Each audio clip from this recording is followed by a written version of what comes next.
This talk is about power.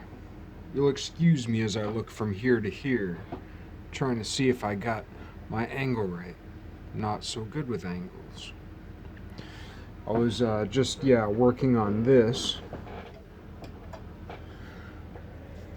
not too long ago. I have this light underneath.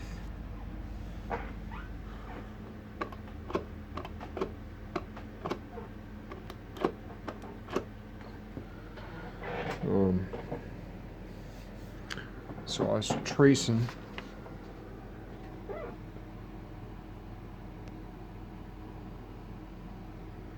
a bunch of circles.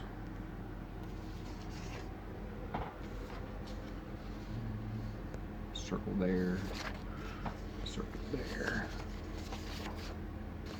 circle there, circle there. But on this guy, not sure if I can get it.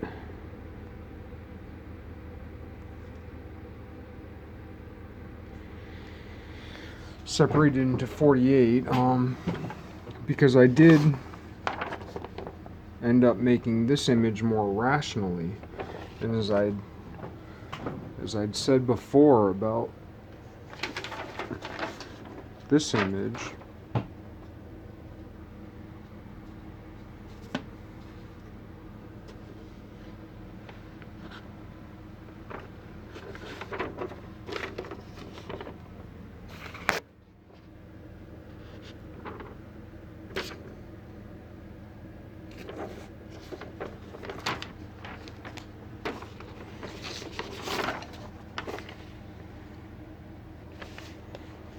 I'd said before when I made the video that this image and this image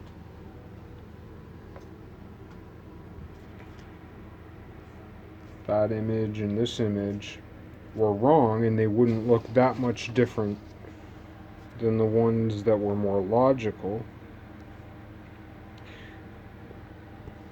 And as it turns out, this one's a little more logical, but I can't figure out how to make this one. So I've traced these things so that I can make it in 3 dimensions definitively, which I consider kind of cheating. I consider it kind of cheating. Yeah, I consider it kind of cheating because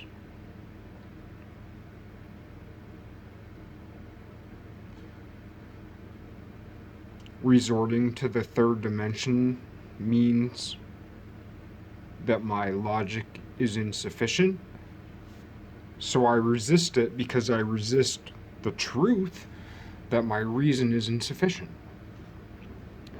So instead of looking at it as, this is what I need to do, and this is such a huge symbol for the rest of my life. Instead of looking at it as, my logic, I'm so stupid that I have to resort to the 3rd dimension to figure out a 3rd dimensional object and how to depict it 2-dimensionally. That's basically where I'm at. When what I could think is, I'm a 3-dimensional object, plus I have access to this knowledge innately in my 3, 4, 5, 6 dimensionality. Utilize it. So if I build something in 3 dimensions, it's not like I'm cheating on the 2nd dimension. I'm just using the 3rd dimension, which I have access to and live in. And also, it's worth noting, the only thing interesting about a 2-dimensional object is that it informs a 3-dimensional object. That's it. Interpreting correct 2-dimensional objects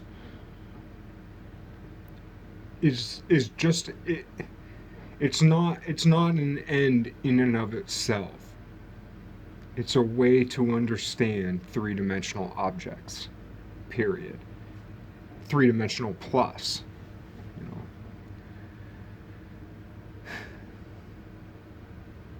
So, being as though I'm allowed to use the third dimension, I'm going to use it. But I don't want to use it just to solve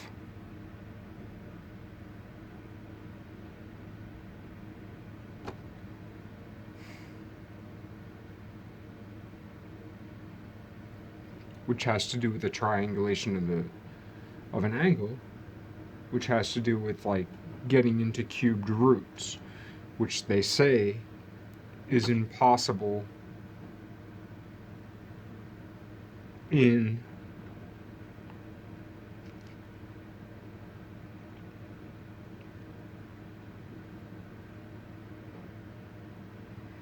um, in two dimensions, right?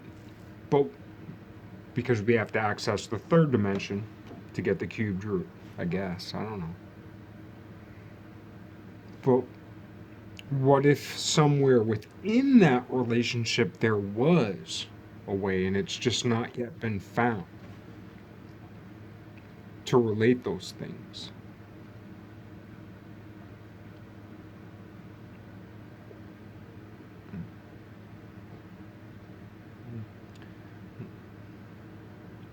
And what I wanted to talk about was power.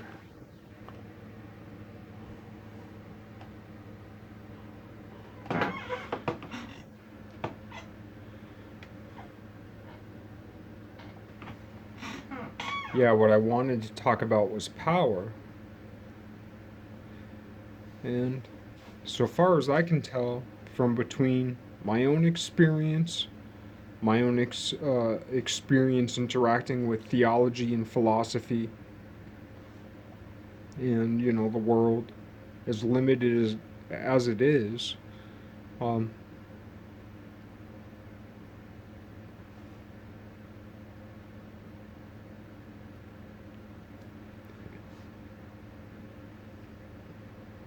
like power is not empowering.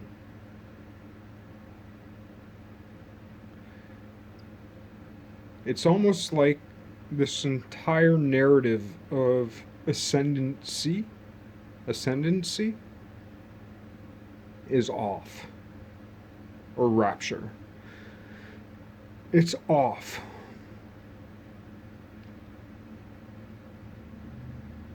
Because my experience with power is that it is not alleviating, it's very heavy.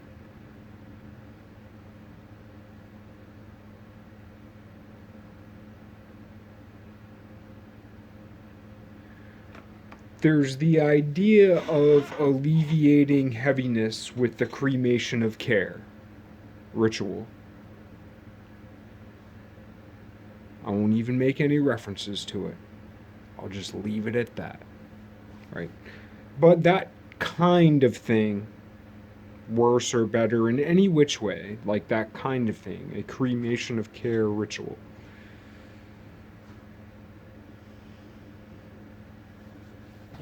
Within a very narrow governance, there's utility in that.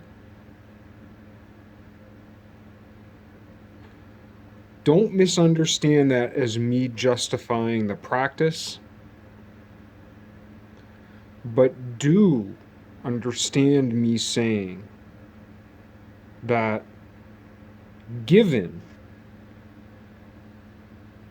the right conductor who hides among the hidden,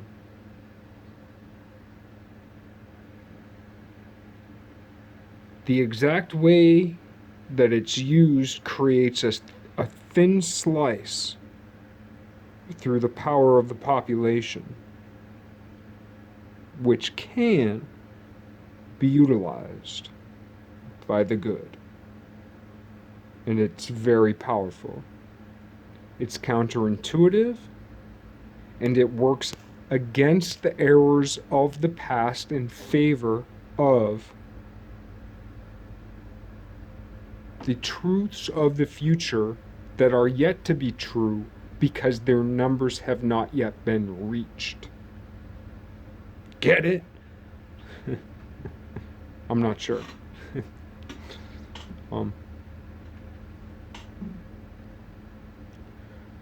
My experience with power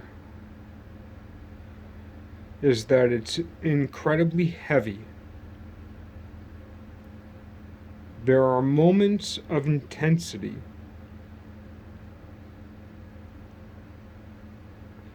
And it's my experience that by holding on to those periods of intensity,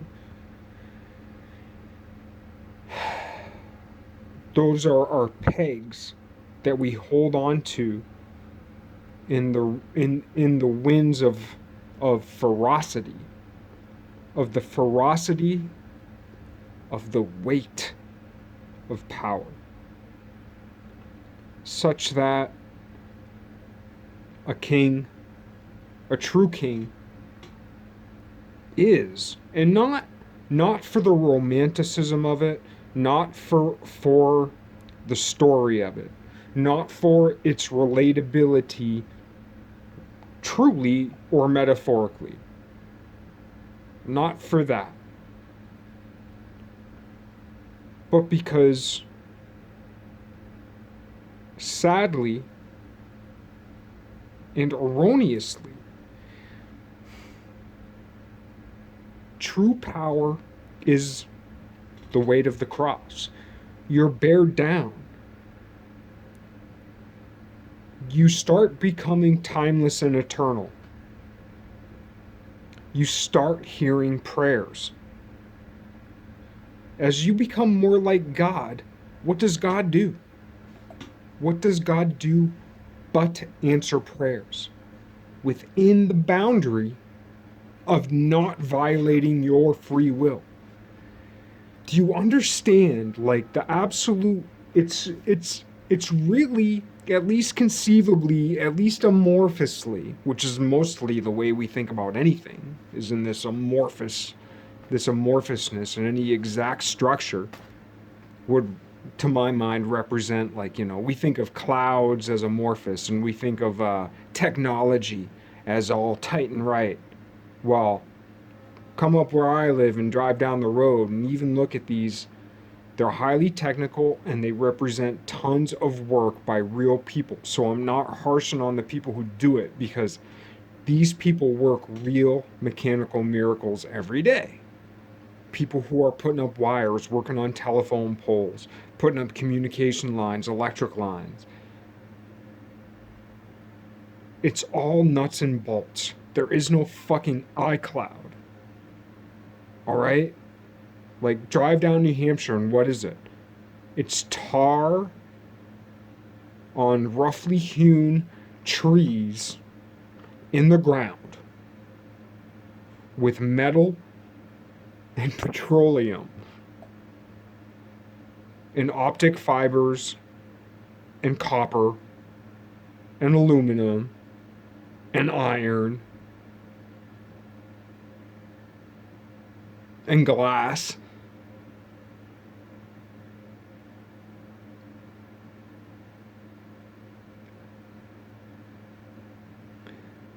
It's highly technical scientifically, but artistically, it's crude. We still live in the crude age of electronics. No one ever talks about that. But the electrical grid,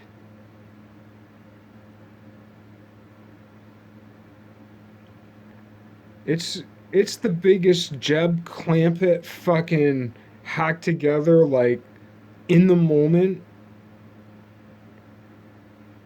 For every software improvement, there is a hardware improvement, and there's also an improvement in a human being.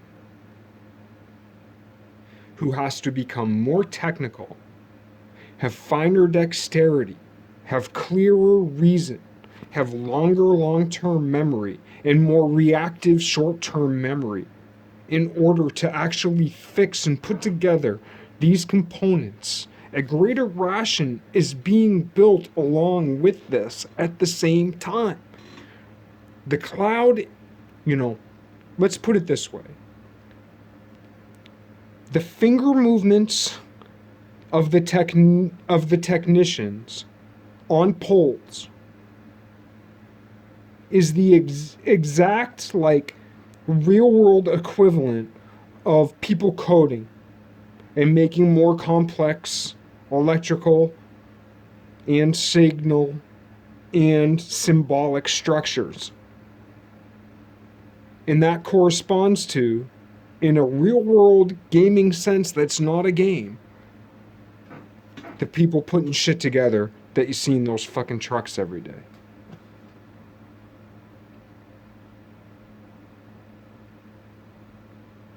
So that's like the empowerment of power.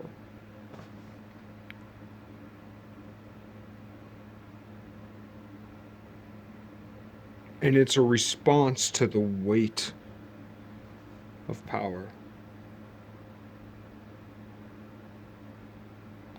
But my empowerments are brief, so I might have had something better to say. I might have had something better to say like an hour ago. But I didn't have any power. Once I have power, I share. Because that's all I have. And whatever I'm doing and making is imperfect. It's imperfect. And as much as I want to reach the world, I just want to make sure that whatever that indescribable fire lit by God inside me, whatever that is, whatever that is what I want to give. And to whoever can reach it, whether it be one, whether it be everybody. That's what we all have to be prepared to do.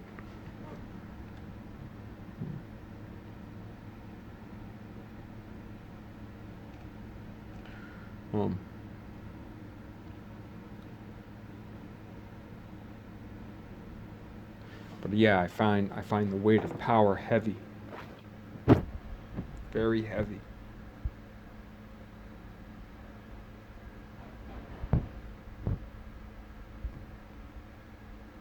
Because it's bearing the cross. If you do something that exists within the lineage of helping people,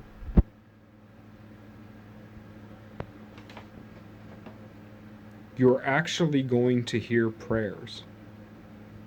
Which means you're going to have to do something that touches someone someday.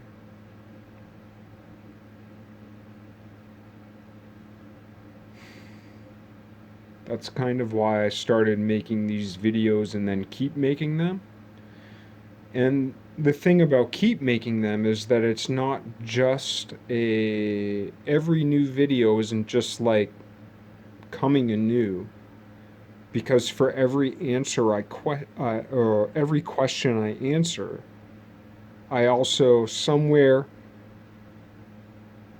in the problem of the wickedness of the tongue, I confuse someone else. I say something wrong. I misspeak, or I say exactly what I mean, the best that I can with the words that I understand, and it doesn't correspond to the architecture of someone else's complete language. And so then that creates a problem of a crisis, spiritual crisis, identity crisis. It doesn't take much, and I can say that for a fact. So there's no one of any caste, of any race, of any culture who doesn't have the power to dislodge me from the false security of my false identity at any moment. Right? There's no one is discriminated from that capability. Everyone is equally capable. There's no discriminant. Every single human being can do that to me. And every single type of human being can like empower me and surprise me and show love to me and lift me up. Like there's no discriminant.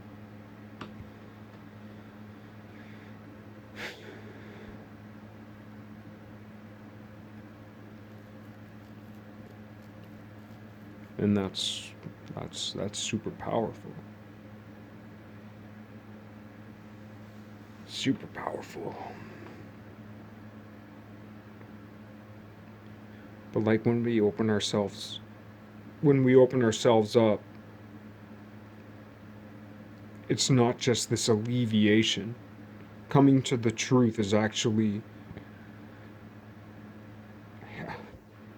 I'm going to say this definitively, and you don't hear it everywhere, you know.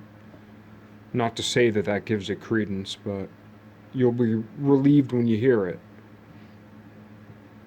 Shit's pretty fucked. And feeling bad means that, okay, feeling bad means you're sympathetic.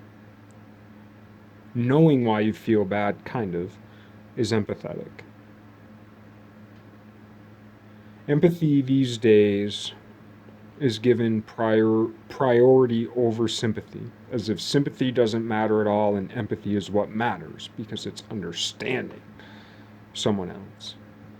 But you can't understand another's position without feeling.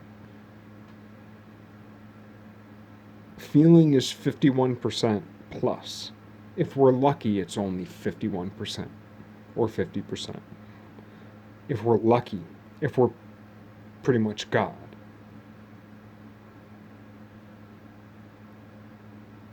So it's good that empathy has been given, that we focus upon it because it hadn't been focused upon. But empathy married with sympathy is where it's at.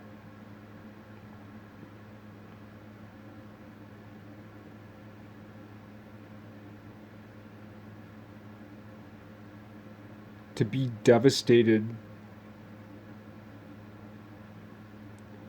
to allow yourself,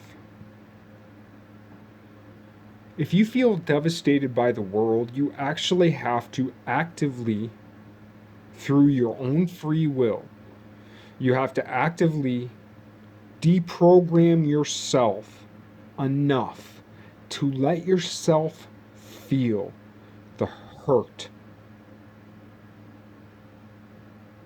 of the world. And specifically, I mean people, and downward from there, primates. And this is a little bit, I mean, I'm not condemning, but as an argument, it's definitely a condemnation of both the religious and the ecological community. The religious community boiled down to complete generic, no one's actually like this, but it's a fair, 15-second elevator pitch of religion. Broadly. Me, my family, heaven.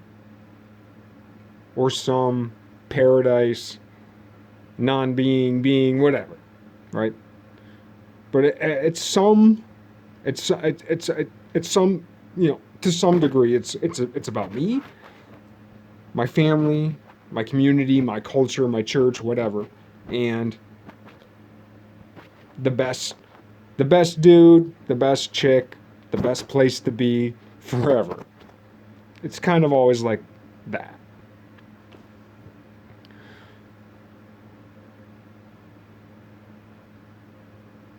What was the other thing? There was religion.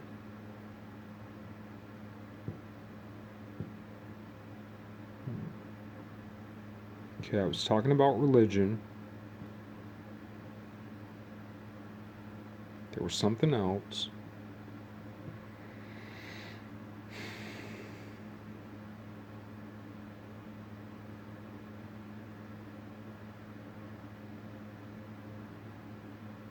Was it science?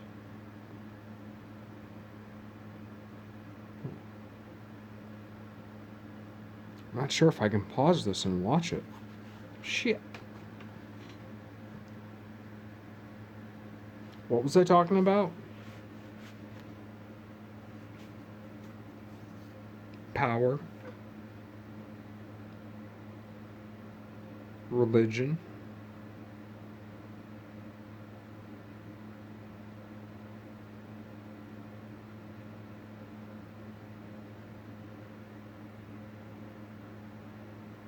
Heaviness.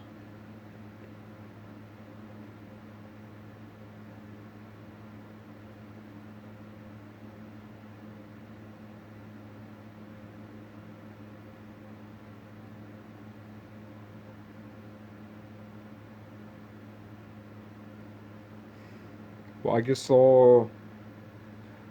there'll have to be a part 2. Fuck.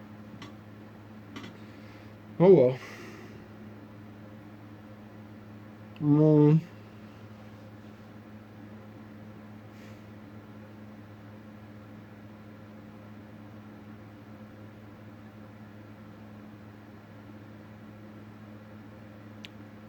Power's heavy.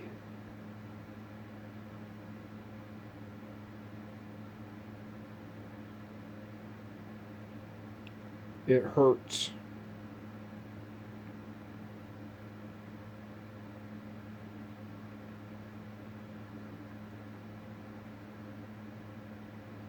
It it it hurts to have to do the right thing for 2 reasons. One, because who the fuck am I, wrong as I am, to do the right thing? What? One. And two,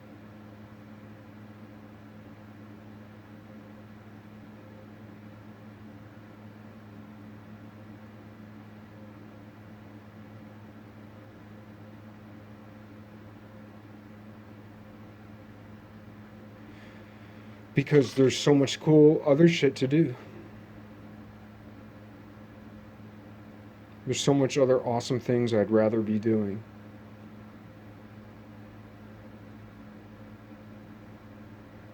And it's fucked up for someone as wrong as me to make the moral judgment, because if you're not reading between the lines, basically what I just said was, the world's so fucked up and you're so wrong that I have to sacrifice my good times to tell you about the truth. Which is kind of the way it sounds and makes me sound like a total piece of shit hypocrite.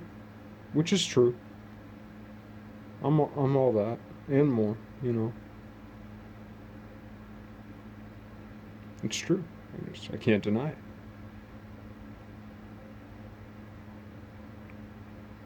But the thing that must happen collectively is so much bigger than me. If I were to quote unquote perfect myself in spirit and not in some way reach the world or reach someone in the lineage of the one who reaches the world, then to me, I feel like my whole life is just a complete waste. I mean, that's just how I feel in my heart. Like I beat around the bush on it, and it feels so preposterous to say that in some sense, but that's how I feel. That's how I feel every moment of every day. Even as I stumble, even as I've fallen, even as every day I'm so much less than I want to be, and I'm so devastated by the little truths that I've learned. which are actually pretty fucking like, you know, the things I know now 10 years ago, if I knew them, I couldn't have survived them. I couldn't even have survived them. I still can't wrap my head around them, but surviving them would have been impossible.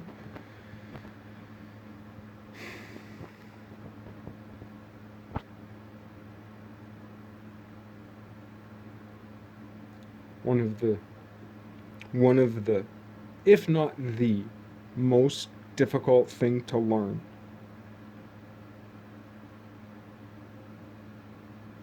is that, like, I matter. I mean something. I matter. I'm here. I mean. I'm meant, mind. I mean something. I mind something. I'm from eternity.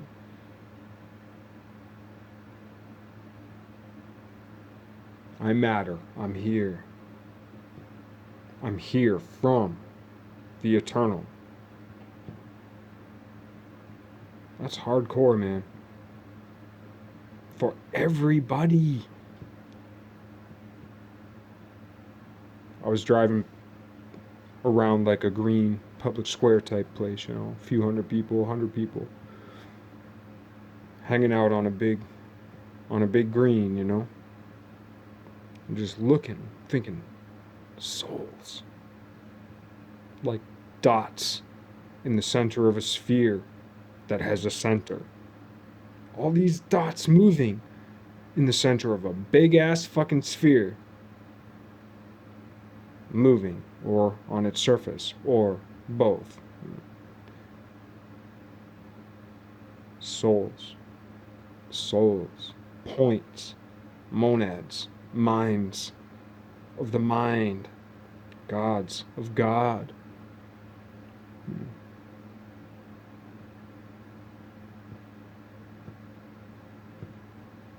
Made in God's image. But the image is not, we're not just carbon copies.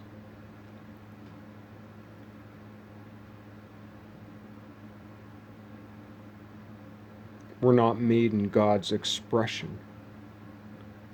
We're made in God's image.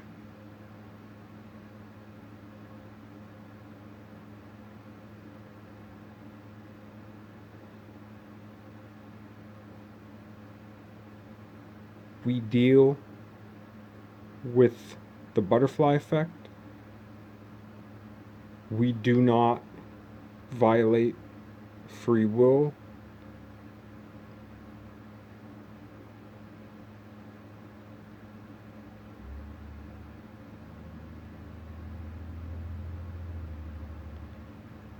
We operate from the presumption and the conclusion of I am, and we fiercely battle against every I am not.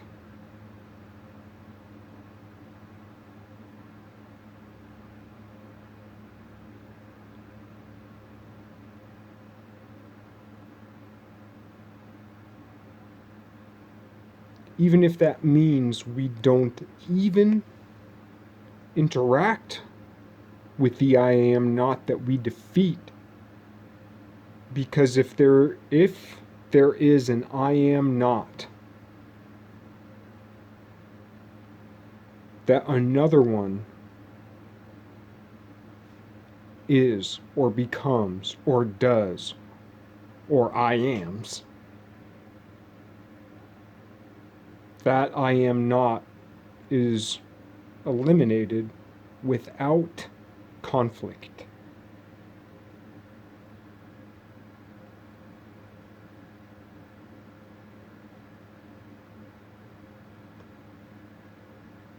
The I am not is not the individual. It's the thought in the individual. Enough I am nots will kill you. The I am is always perfect, but it can be of different sizes. It's a harmonic shape.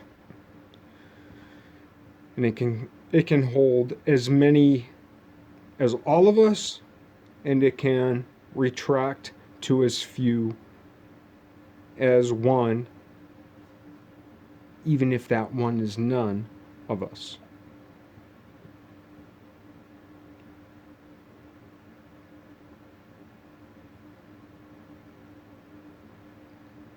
The heaviness of power is the power of perception that allows us to see the active mechanisms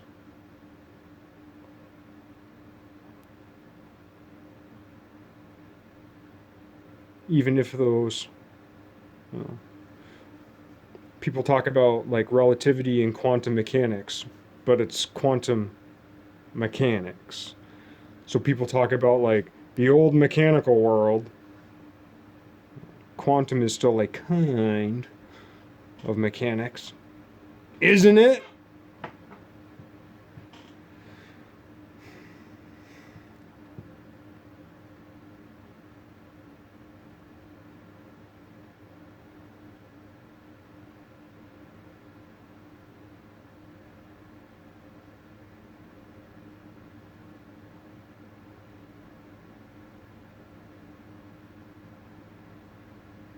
Power is heavy because you've been given the power to bear the cross.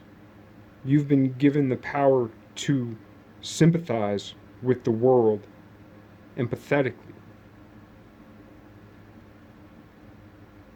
You've been given the power to understand the situations of others. And part of that understanding is taking upon the sympathy, the feelings, the prayers, the genuine prayers of the hurt of other people. And it informs your art. It informs your policy. It informs your habit. It informs your day. It informs your media. It informs the choices that you consume. It informs the choices that you produce. Not just thinking.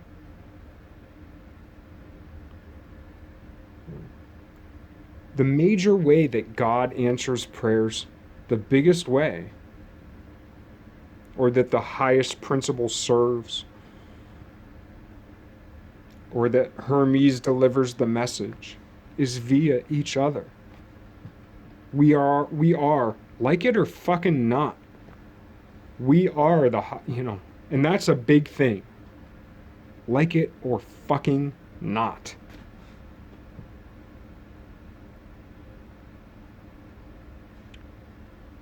That we know of. And that's not unimportant either way. We are the highest representations of God, or the place where God isn't, on this fucking earth. So like it or not, we are the greatest expressions of God.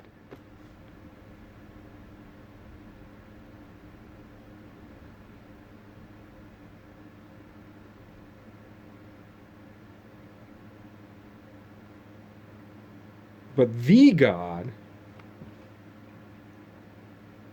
cannot violate our free will.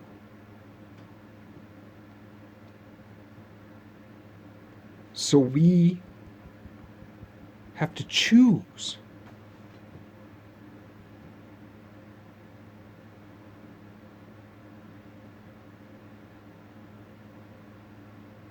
When we choose wrong, I choose wrong, 10 times today, 20 times today, 100 times today.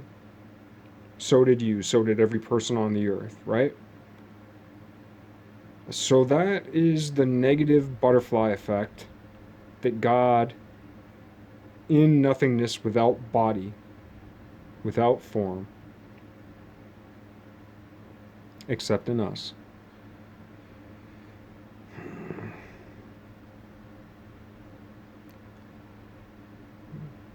and the Christ among us, that could be said.